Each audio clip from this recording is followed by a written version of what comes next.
Okay, what we're going to do first is we're going to reread the first page of Out of the Dust.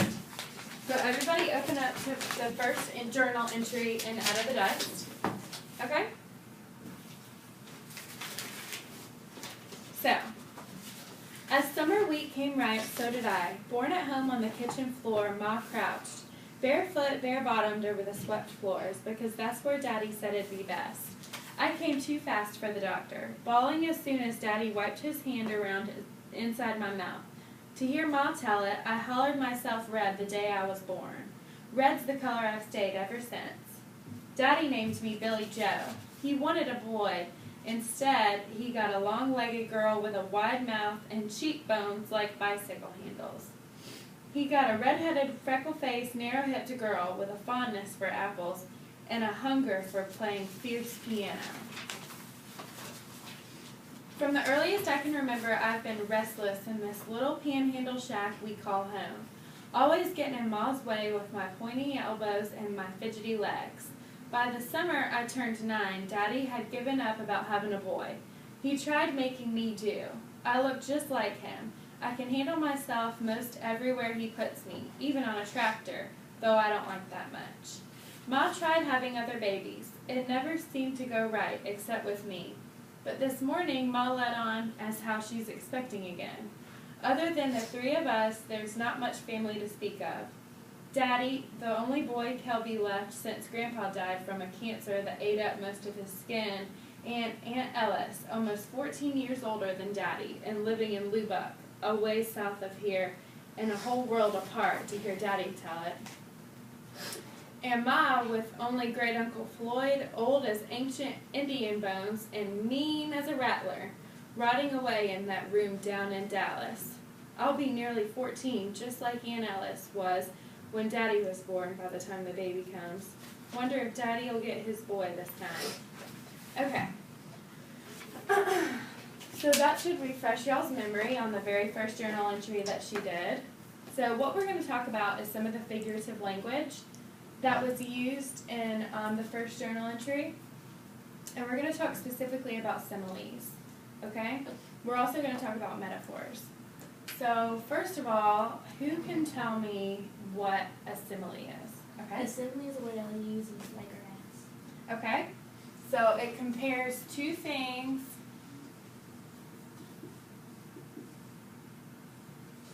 using like or as.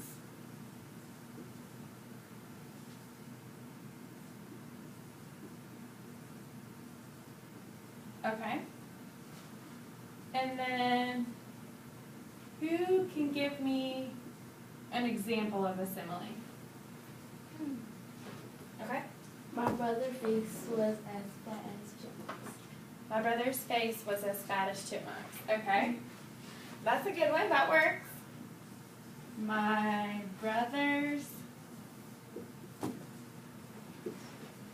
face was as fat as a chipmunk.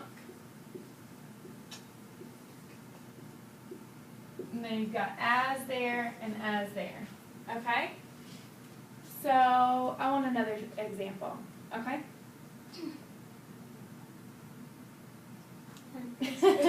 Whenever you're ready. Okay, you want to give us one? Help her out? That's in the book. Mean as a You can- rattler. Mean as a rattler. Thank you. I'm glad you brought up the book. Mean as a rattler. I think there's one in there that uses the word, does rattler have 2 teeth or 1? Two. Okay, thank you. I got I it. think there's one in there that uses like instead of as. I found mine. Okay?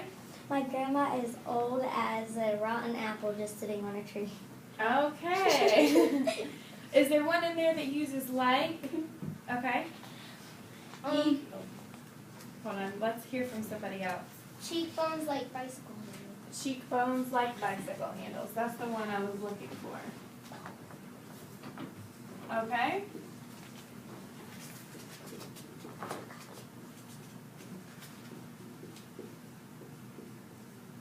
So what does that mean? Cheekbones like bicycle handles. What do bicycle handles look like? Like long. Yeah. Hold them up. Like the holding. So what do we think her cheekbones look like? Like they're really, She looks like you can really see them. Like skinny face. Yeah, okay.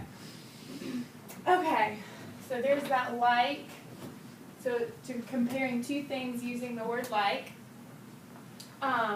So that's what a simile is, comparing two things using like or as. Now let's talk about metaphor, okay? It's a word not using like or as. Okay, so Comparing two things not using like or as. metaphor compares two things, but if it's not using like or as, what is it using? Is and Compares two things, is and are. is and are. Okay, those are two things that you can use for metaphors.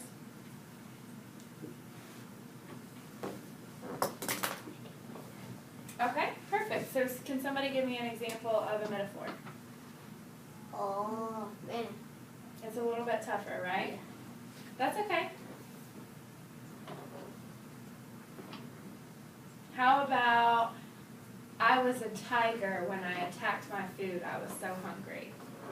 Okay? Is that a good one? Yes. I'll write it over here since we're running out of room.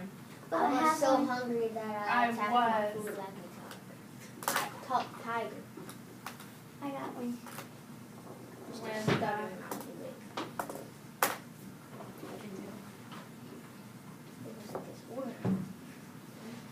Okay. It was so cold outside, I was freezing my legs off. Okay, but what are you comparing? It was freezing outside. And my Okay, legs so were that would, you could say, I was so cold I was an ice cube. That's a good way to put it. Instead of, because you want to compare it, you want to actually become the thing that you're comparing yourself to. Okay? Do you have one to share with us? I was so cold that I turned into Jack Frost. Very good. I was so cold I turned into Jack Frost. I'll write it over here. Okay. So, what we're going to do now is we're going to talk about